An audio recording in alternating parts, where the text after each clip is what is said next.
बाबा जी, आपने कहा था कि कांग्रेस की सरकार हटा दो, 30-35 रुपया डीजल पेट्रोल मिलने लगेगा। हाँ बोला था, तो क्या करेगा? पूछ पाड़ेगा मेरी? ले पाड़ ले।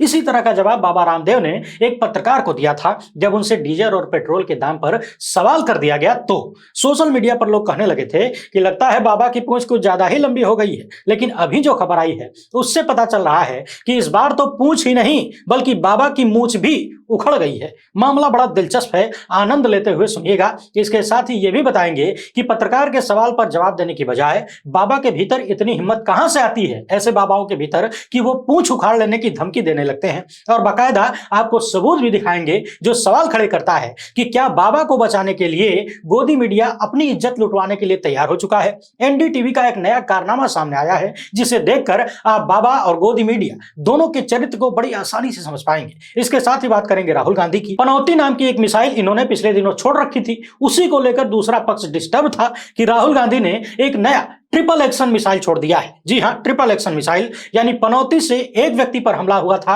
अब एक साथ 3-3 लोगों पर हमला हो गया है। उधर वरिष्ठ अधिवक्ता कपिल सिब्बल ने राहुल गांधी तथा सोनिया गांधी से संबंधित कंपनी के ऊपर हुए ईडी की कार्रवाई पर कुछ विशेष बातें कही हैं, तो उस पर भी बात करेंगे। राजस्थान में पीएम मोदी ने फिर से बहुत बड़ी बड़ी वाली बातें कह दी हैं, उनकी बातों का एकदम तगड़ा वाला पोस्टमार्टम करेंगे। लेकिन इन सब के बाद गोदी मीडिया की इन मैडम के दिल का दर्द सुनकर जाइएगा। 9.5 साल में शायद इन्हें इतना दर्द कभी नहीं हुआ होगा जितना दर्द राहुल गांधी ने पिछले 2 दिनों में दिया है। मैडम एकदम दिल से रोती हुई नजर आ रही हैं। तो इससे पहले कि या अल्लाह भगवान ने मुझे बचा लिया, इसकी बात करें, आप सभी से अनुरोध है कि यदि आप में पहली बार देख रहे हैं तो चैनल को तुरंत सब्सक्राइब कर लीजिए। वहीं बगल में घंटा है, उसको बजाना जरूरी होता है। इसके साथ ही ऑल पर क्लिक कर दीजिएगा। वीडियो पसंद आए तो लाइक और शेयर जरूर करें। और ये सब करने में 2-4 सेकंड का समय लगता है, लेकिन हमारे लिए बहुत जरूरी होता है। इसके साथ ही देश को गोदी मीडिया के जहर से बचाने और आम आदमी की आवाज को बुलंद करने में हो सके तो हमारे सहायक बनिए। इस क्यूआर कोड या फिर मोबाइल नंबर का प्रयोग करते हुए हमें आर्थिक रूप से मजबूत करने का प्रयास जरूर करें। बहुत बहुत धन्यवाद। अब सबसे पहले बात बाबा जी की कर लेते हैं। इसके बाद गोदी मीडिया किस तरीके से कथित रूप से बाबा की इज्जत बचाने में लगा हुआ है उस पर भी बात करेंगे। और सवाल उठाएंगे कि क्या रामदेव की इज्जत बचाने के लिए गोदी मीडिया ने अपनी धोती खोल दी है, यानी अपनी इज्जत को दांव पर लगा दिया है। यदि हो तो आप अक्सर सुनते होंगे कि रामदेव अपने कार्यक्रम में एलोपैथी को लेकर एलोपैथी के खिलाफ बोलते रहते हैं। जिस तरीके से एक पार्टी का नेता दूसरी पार्टी को बदनाम करने के लिए तमाम तरीके के आरोप लगाता है, बहुत कुछ बोलता है, ठीक वैसे ही भाषा रामदेव प्रयोग करते हैं एलोपैथी के खिलाफ। जबकि सवाल यह भी उठता है कि जिस एलोपैथी के खिलाफ रामदेव माहौल बनाने की कोशिश करते हैं अपना सामान बेचने के लिए, खुद और अपने लोग जब बीमार पड़ते हैं तो उसी एलोपैथी वाले अस्पतालों में जाकर अपना इलाज भी करवाते हैं। और बीजेपी के कई बड़े नेता जो रामदेव के बेहद करीबी थे, वे सब भी जब बीमार पड़े तो रामदेव के अस्पतालों में जाने की बजाय और इनकी टिकिया चूरन लेने की बजाय सबने एलोपैथी पर ही भरोसा किया। दिवंगत नेता अरुण जेटली जी को ही याद कर लीजिए। एक तथ्य यह भी बताया जाता है कि स्वयं रामदेव भी एलोपैथी माध्यम से इलाज करवा चुके हैं। इसके बावजूद एलोपैथी को स्टूपिड साइंस का नाम देते हैं। अब जरा इस तस्वीर को भी देख लीजिए। रामदेव के परम मित्र बताए जाते हैं, नाम है बालकृष्ण। अगस्त 2019 में बालकृष्ण भी एम्स में भर्ती हो चुके हैं, जबकि पतंजलि के अपने अस्पताल भी हैं और दवाइयां तो भर भर के हैं। अब सवाल यह है कि जब अपने पास दवाई भी है, अस्पताल भी है, डॉक्टर भी है तथा स्टूपिड साइंस के बारे में तमाम बुराइयां भी पता है, तो फिर जब खुद संकट में आते हैं, बीमार पड़ते हैं, तो उसी एलोपैथी के पास क्यों चले जाते हैं? बहरहाल यहां चर्चा का विषय यह नहीं है कि इलाज का कौन सा सिस्टम बढ़िया है, कौन सा खराब है। यहां चर्चा का विषय यह है कि रामदेव और उनकी कंपनी ने आधुनिक मेडिकल साइंस के बारे में कुछ भ्रामक विज्ञापन दिए थे, जिसके खिलाफ इंडियन मेडिकल एसोसिएशन ने सुप्रीम कोर्ट में याचिका दायर की थी। इस पर सुनवाई करते हुए जस्टिस अहसानुद्दीन अमानुल्लाह और प्रशांत कुमार मिश्रा की बेंच ने इस मामले में कहा है कि पतंजलि आयुर्वेद को सभी झूठे और भ्रामक दावों वाले विज्ञापनों को तुरंत बंद करना होगा। कोर्ट ऐसे किसी भी उल्लंघन को बहुत ही गंभीरता से लेगा और हर एक प्रोडक्ट के झूठे दावे पर 1 करोड़ रुपए का जुर्माना ठोक दिया जा सकता है। सुप्रीम कोर्ट ने यह भी कहा कि हम इस मामले को एलोपैथी बनाम आयुर्वेद नहीं बनाना चाहते, लेकिन एक बात साफ साफ समझ लीजिए कि इस तरह का भ्रामक विज्ञापन आगे से नहीं आना चाहिए, और यदि आया तो हर एक प्रोडक्ट के झूठे दावे पर 1 करोड़ का जुर्माना ठोका जाएगा। आगे इस मामले पर 5 फरवरी 2024 को सुनवाई होगी। आइए लगे हाथ कुछ और चीजों को याद कर लीजिए। हमारे लिए आपको ये सब याद दिलाना इसलिए जरूरी है क्योंकि गोदी मीडिया बाबा की चोट पर मरहम लगाने में लगा हुआ है। कैसे लगा है वो हम अभी आपको प्रमाणित रूप से दिखाएंगे। साल 2015 में आटा नूडल्स लॉन्च करने से पहले इनकी कंपनी को लाइसेंस नहीं मिला था, यानी बिना लाइसेंस के ही आटा नूडल मार्केट में उतार दिया गया और इसके बाद इन्हें लीगल नोटिस का सामना भी करना पड़ा। सवाल यह है कि किसके भरोसे, किसके दम पर, कहां से इतनी सह मिली कि बिना लाइसेंस के ही प्रोडक्ट मार्केट में उतार दिया गया। साल 2015 में ही सेना की कैंटीन ने, यानी सैनिक लोग जहां से छूट पर सामान खरीदते हैं, वहां से रामदेव के आंवला जूस को निकालकर फेंक दिया गया, यानी वापस कर दिया गया और कह दिया गया कि यह प्रयोग करने के लायक नहीं है। साल 2015 में ही हरिद्वार में लोगों ने पतंजलि घी में फंगस और अशुद्धियां मिलाने की शिकायत भी की थी। साल 2018 में मामला सामने आया कि गिलोय घनवटी पर 1 महीने आगे की मैन्युफैक्चरिंग डेट लिखने के लिए फटकार लगाई गई। यानी इनका प्रोडक्ट है गिलोय घनवटी, यदि इनके दिसंबर में डिब्बा बनकर पैक हो रहा है तो उस पर डेट जनवरी की लिखी जाती थी। बाकी जब पूरा देश कोरोना के आपदा में था तो बाबा ने किस तरीके से अवसर निकाला कोरोनिल लॉन्च करके, और लॉन्चिंग में बाकायदा मोदी सरकार के बड़े बड़े मंत्रियों को बुलाकर खड़ा कर दिया, ये भी आपने देखा। किस तरह से प्रचार किया गया कि कोरोनिल कोरोना की दवाई ही हो। बाद में जब इधर उधर से सवाल उठने शुरू हुए तो इम्यूनिटी बूस्टर का नाम दिया गया। लेकिन जब तक यह सारा खेल हुआ तब तक शायद बाबा की कंपनी लंबा चौड़ा मुनाफा कमा चुकी होगी। इसके अलावा रुचि सोया से लेकर लोन लेना देना, कंपनियों का अधिग्रहण, तमाम तरह के आरोप इन पर पहले ही लग चुके हैं। शायद इसीलिए कहा जाता है कि सत्ता का संरक्षण जिस दिन हटेगा, बाबा जिस पूंछ को उखाड़ने की धमकी दे रहे थे, चैलेंज कर रहे थे, शायद वो ज्यादा गहराई से उखड़ जाएगी। यहां मैं शायद इसलिए कह रहा हूं क्योंकि राजनीति पैसे से चलती है और बाबा के पास बहुत है। वैसे मामला यहीं तक नहीं है। हरिद्वार में बाबा की एक यूनिवर्सिटी है, वहां पर भी आरोप लगता है कि इन्होंने कुछ लोगों के घरों को अपनी यूनिवर्सिटी के भीतर कैद कर लिया और उन घरों का बिजली पानी सब कुछ काट कर रख दिया गया है। यानी वो लोग मुकदमा भी लड़ रहे हैं और मजबूर हैं कि वो अपने घरों में जा नहीं सकते, रह नहीं सकते। आरोप लगता है कि बाबा ने अवैध कब्जा कर रखा है। पिछले दिनों हम इस मामले पर विस्तार से आपको पूरी कहानी बता चुके हैं। जिन लोगों के घरों पर बाबा ने यूनिवर्सिटी के नाम पर कथित कब्जा किया है, वो लोग ये भी बताते हैं कि अपनी यूनिवर्सिटी के बहुत सारे कागजी कार्रवाइयों के अधूरे रहते ही बाबा ने भारत के राष्ट्रपति को बुलाकर फीता कटवा लिया।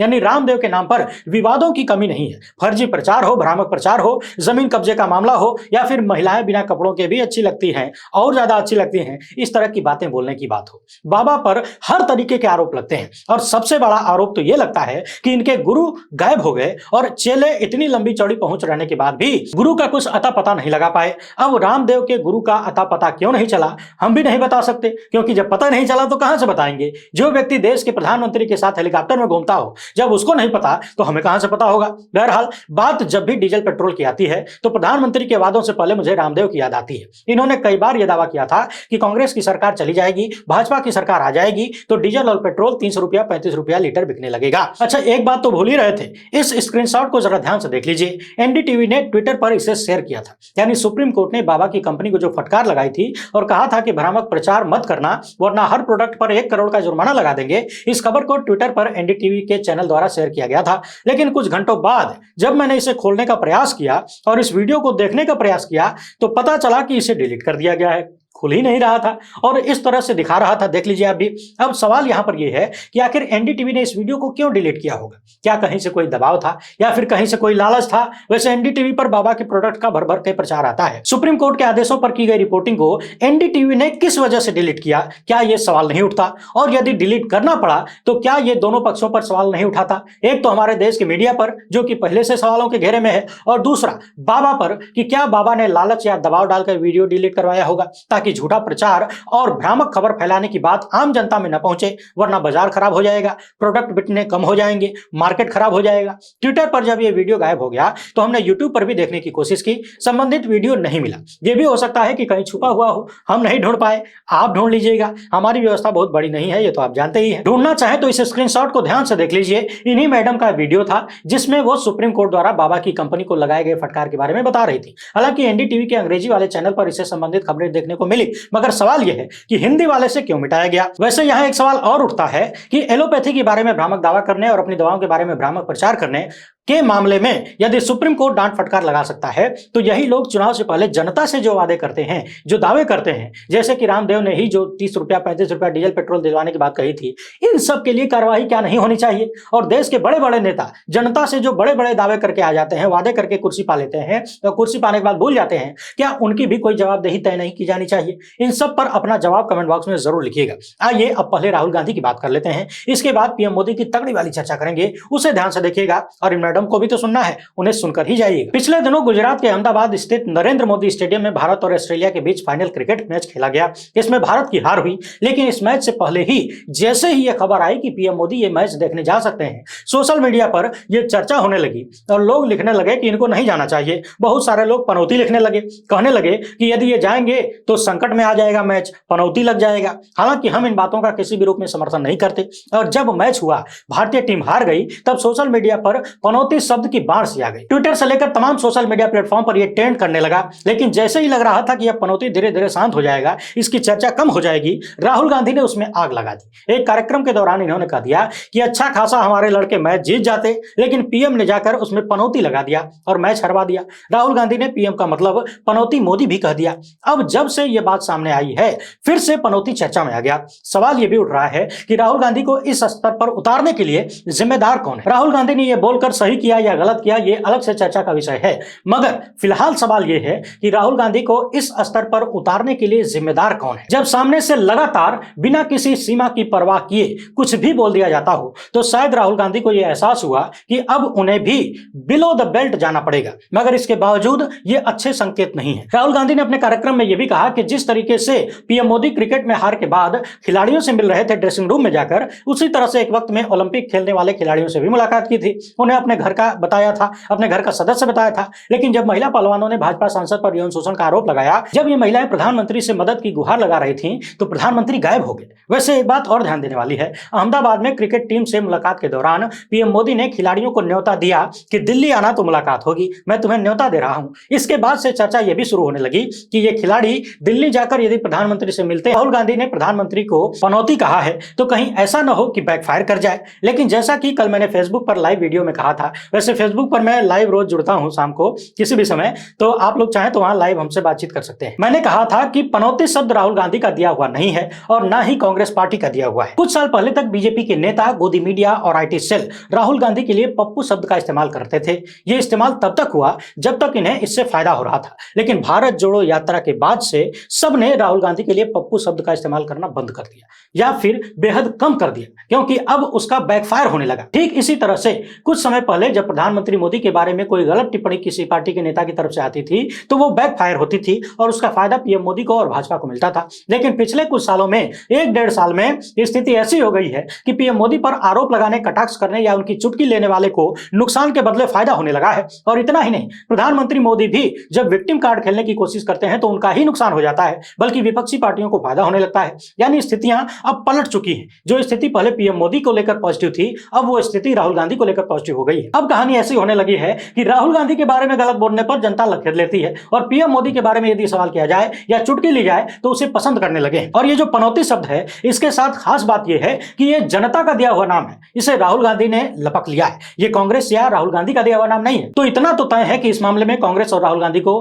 फायदा ही होने जा रहा है। और इसके उलट क्रिकेट वर्ल्ड कप से बीजेपी तथा पीएम मोदी जितना बड़ा फायदा सोचकर चले थे, जो प्लानिंग थी वो फेल हो चुकी है। माहौल बनाने का जो प्लान था वो चौपट हो चुका है और उससे कहीं ज्यादा बड़ा नुकसान होता हुआ दिख रहा है। इसके अलावा राहुल गांधी ने एक ट्रिपल एक्शन हथियार भी छोड़ दिया है। मगर उस ट्रिपल एक्शन हथियार पर बात करने से पहले एक चीज और याद दिला दें कि इधर पनौती बोला गया, उधर ईडी एक्शन में आ गई और ईडी ने राहुल तथा सोनिया गांधी से संबंधित कंपनियों के 752 करोड़ की संपत्ति को अटैच कर लिया। हालांकि नेशनल हेराल्ड के मामले में बहुत सारे सवाल लगातार उठते रहे हैं। इसे लेकर सुप्रीम कोर्ट के वरिष्ठ अधिवक्ता कपिल सिब्बल ने लिखा है कि ईडी ने आरोप लगाया है कि यंग इंडिया के share holder associated general limited के मालिक हैं। चीटिंग और ब्रीच ऑफ ट्रस्ट का आरोप लगाया गया है, जबकि कानून यह कहता है कि शेयर होल्डर कभी किसी कंपनी का मालिक होता ही नहीं और यह कंपनी तो वैसे भी नॉन प्रॉफिट कंपनी है। इसके अलावा कपिल सिब्बल ने यह भी पूछा कि किसके साथ चीटिंग हुई है और किसके ट्रस्ट का ब्रीच हुआ है, क्योंकि जिन दो कंपनियों की बात हो रही है वो दोनों ही इन्हीं लोगों से संबंधित है। तो कौन है जो अपने साथ हुए धोखे का आरोप लगा रहा है? वैसे आसान भाषा में आपको यहां बता दें कि नेशनल हेराल्ड वाले मामले में केवल राजनीति ही है, कहीं कोई गड़बड़ी का मामला नहीं है, ऐसी बातें कही जाती हैं। और आसान भाषा में कहें तो एक आदमी ने अपनी एक कोठरी से धन निकालकर दूसरी कोठरी में रख दिया, इसी तरह का गेम है। यहां एक बात और ध्यान देने वाली है, यदि कहीं कुछ गड़बड़ मिल जाता तो 9.5 सालों से अब तक बहुत कुछ हो सकता था। घंटों घंटों की लगातार पूछताछ हो चुकी है, लेकिन जांच एजेंसियों ने, मोदी सरकार ने कुछ नहीं किया, केवल हवा ही बनाते रहे। इसकी वजह से ये बातें और मजबूत होती हैं। बहरहाल जांच चल रही है, देखिए कब तक चलती है और क्या परिणाम निकल कर आता है। कुछ आता भी है या फिर खाली मीडियाबाजी होती है, इधर उधर छापेमारी होती है। उधर पनौती वाली मिसाइल के बाद राहुल गांधी ने एक ट्रिपल एक्शन डायरेक्शन मिसाइल छोड़ दी है। एक कार्यक्रम में उन्होंने कह दिया कि जेब कतरा जब भी आता है तो अकेले नहीं आता है, एक होता है ध्यान भटकाने वाला, दूसरा होता है जेब काटने वाला। इसी तरह से उन्होंने कह दिया कि पीएम मोदी और अडानी भी काम कर रहे हैं। पीएम मोदी आपका ध्यान भटकाते हैं और अडानी आपकी जेब काट लेता है। इसके साथ ही उन्होंने अमित शाह को लाठी चलाने वाला कह दिया। वैसे यहां एक बात और याद दिला दें, हाल ही में गौतम अडानी की कंपनियों पर आरोप लगा कि विदेशों से कोयला सस्ता खरीदते हैं, भारत में उसे कई गुना दाम पर बताकर पैसा लेते हैं, जिसकी वजह से आपकी बिजली का बिल ज्यादा आता है। अब उधर राहुल गांधी ने प्रधानमंत्री को पनौती कहा। इधर गोदी मीडिया के मशहूर लपटझंडिसों में से एक रूबिका मैडम नाराज हो गई और राहुल गांधी को उनकी खींची हुई लकीर दिखाने लगी, मोहब्बत की दुकान याद दिलाने लगी। सोशल मीडिया पर रूबिका लिखती हैं कि राहुल जी अपनी ही खींची लकीर पर नहीं चल रहे, जिस मोहब्बत की दुकान से तस्वीर बदलने का वादा कर रहे थे उसी दुकान से बेइंतहा नफरत का मुजाहिरा पेश करना अनुचित है। देश के पीएम को आप ही ने संसद में गले लगाया था, फिर उनसे इतनी नफरत क्यों? उनकी नीतियों का विरोध आप करें, समझ में आता है, लेकिन विरोध की ऐसी भी क्या जिद है कि जहां जरूरत न हो वहां भी जबरदस्ती किया जाए?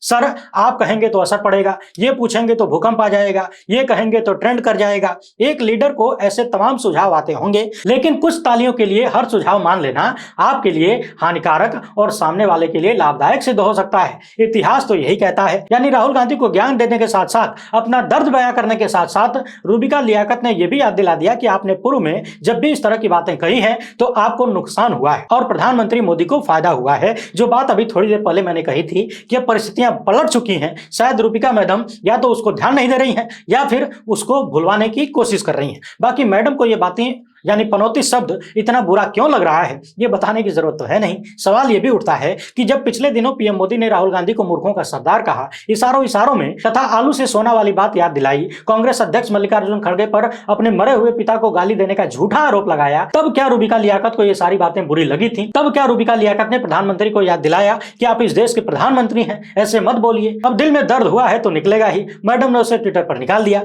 आइए अब प्रधानमंत्री मोदी द्वारा राजस्थान में कही गई कुछ बातों का बढ़िया वाला पोस्टमार्टम कर लेते हैं। आगे की बातों को बहुत ध्यान से सुनिएगा। राजस्थान में बोलते हुए प्रधानमंत्री ने कांग्रेस पर आरोप लगाया कि जब वो जयपुर पहुंचे तो बहुत सारे होर्डिंग देखे जिसमें कांग्रेस अध्यक्ष मल्लिकार्जुन खड़गे की तस्वीरें नहीं थी और तंज करते हुए उन्होंने कहा कि कांग्रेस ने इतने पुराने नेता जो कि दलित समाज से आते हैं उनकी फोटो कांग्रेस ने कहीं नहीं लगाई। पीएम ने यह भी कह दिया कि यदि खड़गे साहब की फोटो लगा देते तो तुम्हारी नौकरी थोड़ी चली जाती। यानी एक दलित नेता का दर्द दिखाने की कोशिश कर रहे थे। मगर सवाल यह है कि पीएम मोदी अभी 2 दिन पहले ही उन्हीं दलित मल्लिकार्जुन खड़गे पर आरोप लगा रहे थे कि खड़गे ने मेरे 40 साल पहले गुजरे हुए पिता को गाली दे दी है, जो कि सरासर झूठ था। यानी 2 दिन पहले जिस दलित नेता के ऊपर गाली देने का झूठा आरोप लगा रहे थे 2 दिन बाद उसी की चिंता कर रहे हैं। आगे प्रधानमंत्री ने कहा कि जो लोग देश के लिए कुछ करते हैं हम उनके लिए जीते हैं। सरदार पटेल बीजेपी से नहीं थे, फिर भी उन्होंने देश के लिए जो किया उसके लिए हमने स्टैच्यू ऑफ यूनिटी बनाया, लेकिन आज तक कांग्रेस का कोई नेता देखने नहीं गया। इसके साथ ही पीएम ने कांग्रेस पर आरोप लगा दिया कि कांग्रेस ने सरदार पटेल का बहुत अपमान किया।